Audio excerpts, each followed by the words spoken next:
اللهم صل وسلم وبارك على سيدنا محمد وعلى ال سيدنا محمد عليه افضل الصلاه والسلام. صباح الخير والهنا والسعاده عليكم. اسمعوا كده.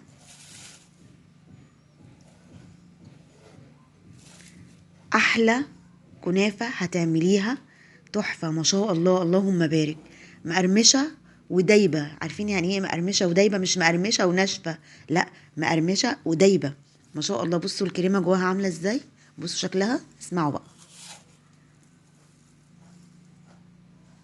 ما شاء الله اللهم بارك، رهيبة والله العظيم، حلوة جدا، أحلى كنافة فعلا.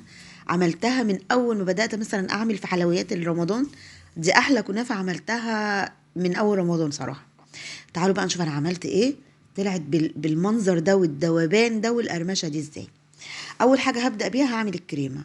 الكريمة هنا عبارة عن كوبايتين لبن.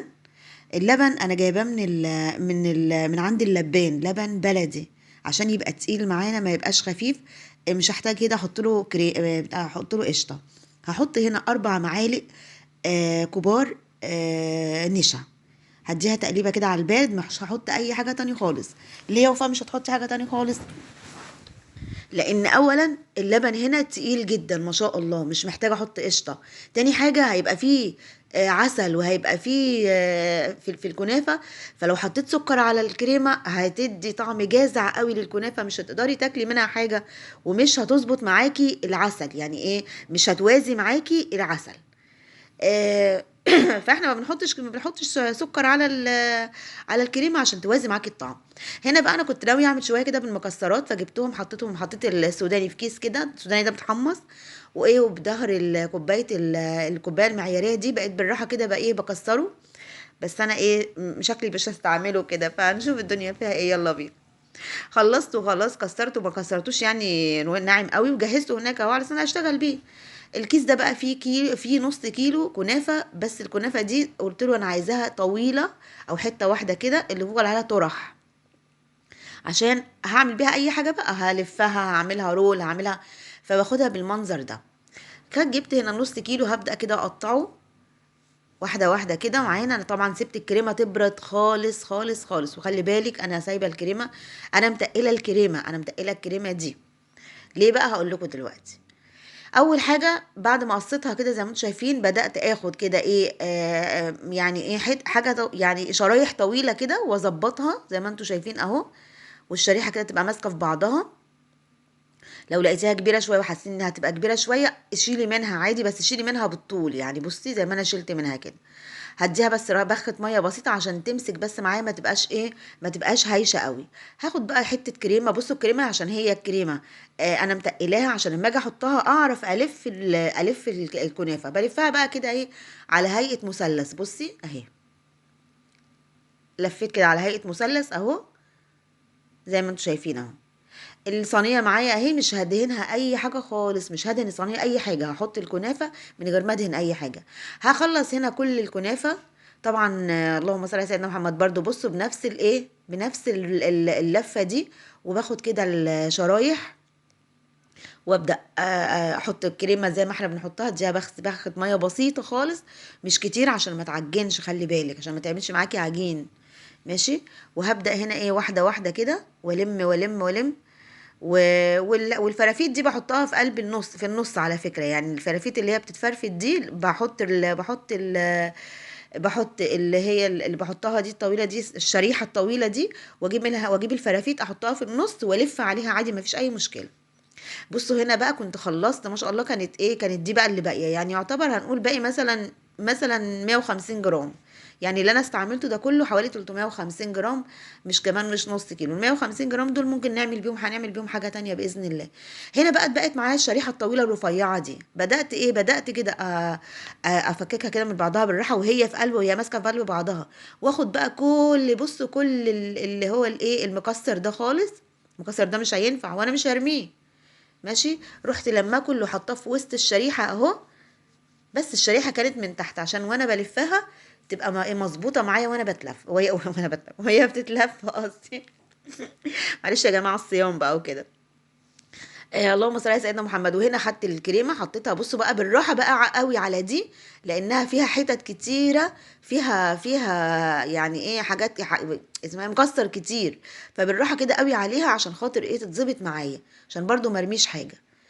المهم هنا خلصت اهو ما شاء الله زي ما انتوا شايفينها اهي، وبظبطها كده مفيش اي مشكله خالص، سهله اسهل من السهوله نفسها. وهلم بس الباقي ده، وهشيل بقى وهشيل اللي باقي ده اهو في قلب الكيس، والم كده الباقي. ماشي. وهنا تعالوا بقى ايه، تعالوا بقى، انا جبت هنا كوبايه سمنه، سيحتها. عايزه تحطي نص كوبايه سمنه على نص كوبايه زيت مفيش مشكله، عايزه تحطي سمنه بس مفيش مشكله، لكن ما ينفعش زيت بس، يعني ما ينفعش اللي عندها زيت، لا لازم السمنه وزيت. هنا هاخد بقى ايه السمنه، وهبدا ايه، وهبدا ارش كده عليها من فوق، علشان السمنه تتغلغل فيها كده وتدخل جواها، وتبقى تديكي بقى القرمشه اللي انت سمعتيها في الاول، القرمشه مع الطراوه، يعني عارفين لما تاكلي حاجه تلاقيها دايبه كده ومقرمشه، هي دي نفس الحكايه بالظبط. ما شاء الله اللهم بارك. بوظت الرجيم وبوظت كل حاجه، وانا عارفه ان احنا مش هنخرج من رمضان الا واحنا تخنانين، انا عارفه والله العظيم. يلا. المهم ايه، بدأت هنا واحدة واحدة اخد كده من السمنة واسقي بقى. انا استعملت هنا كوباية، بصوا هي كانت كوباية ما اكدبش عليكم الا شوية، يعني كوباية الا ربع مثلا، بس خلوا بالكم الكسرونة دي صغيرة على فكرة قوي، فهي ممكن تبان لك كبيرة لكن هي صغيرة، يعني هي كانت كوباية الا ربع سمنة انا سيحتها افتكر، مش كوبايه كامله، يعني كوبايه ناقصه شويه. المهم دخلتها بقى على فرن. تعالوا بقى نقول التسويه، عشان تسويه دي غير تسويه الايه، اي كنافه تانية.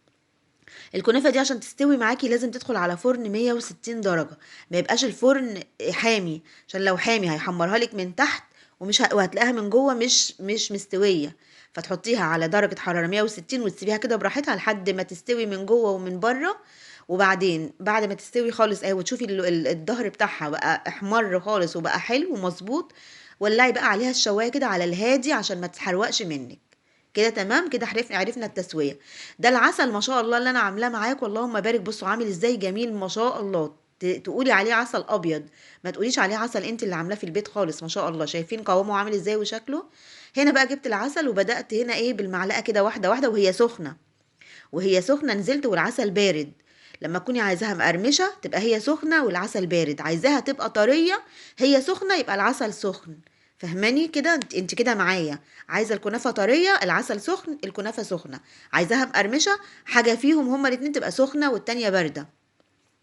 وبدات اوزع هنا العسل كله اهو، واحده واحده كده. وما تخافيش خالص، على فكره كميه السمنه حلوه جدا، يعني مظبوطه. بصي طلعت اهي ما شاء الله بعد ما سقيتها وسبتها، ما شاء الله بصوا شكلها تحفه وطعمها. عايزه اقول لك والله العظيم فعلا احلى كنافه عملتها والله لحد دلوقتي بامانه ربنا والله. تعالوا بقى ناخد واحده ونشوف ما شاء الله بتتزحلق من الطبق ما شاء الله جميله، اللهم بارك، ماسكه نفسها وجميله ما شاء الله.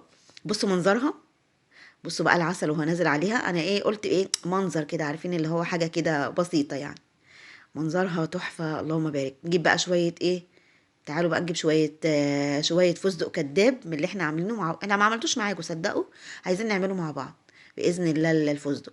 نجيب بقى شويه فستق كداب كده ونحط عليها كده شويه حلوين اهو، وكلي احلى كنافه، ما خدتش وقت ما خدتش مجهود، حلوه جدا ما شاء الله. حاجة جديدة، شكل جديد، طعم رهيب. طبعا لو وصلت لحد هنا وعجبك الفيديو اعملي بقى اشتراك في القناة، فعلي زر الجرس عشان اي جديد انزله على طول يوصلك اشعار بيه. ما تنسيش اللايك عشان اللايك بيرفع الفيديو. جربيها ما شاء الله ما خدتش، يعني هو ربع كيلو و100 جرام يعتبر اللي احنا اشتغلناه، عملنا بيه ما شاء الله صينية، شايفين قد ايه اللهم بارك. القطعة ما شاء الله حلوة وكبيرة ما شاء الله يعني لا مش عايزة، انا مش قادرة اتكلم الصراحة مش عارفه اتكلم عشان انا بسجل الفيديو وانا صايمه، لان انا عملت طبعا الفيديو ده بالليل، فكنت فكنت بعد المغرب، فكنت عادي واكله عادي فاكلت، لكن انا دلوقتي بسجله وانا صايمه، فالله يسامحني بقى الله يسامحني. طبعا ما شاء الله سمعتوا القرمشه في الاول عامله ازاي. ان شاء الله الفيديو يكون عجبكم باذن الله، وتعملوه وتقولوا لي ايه رايكم فيه. اشوفكم ان شاء الله على خير وسعاده وسلامه يا رب، مع السلامه وباي باي، كل سنه وانتم طيبين.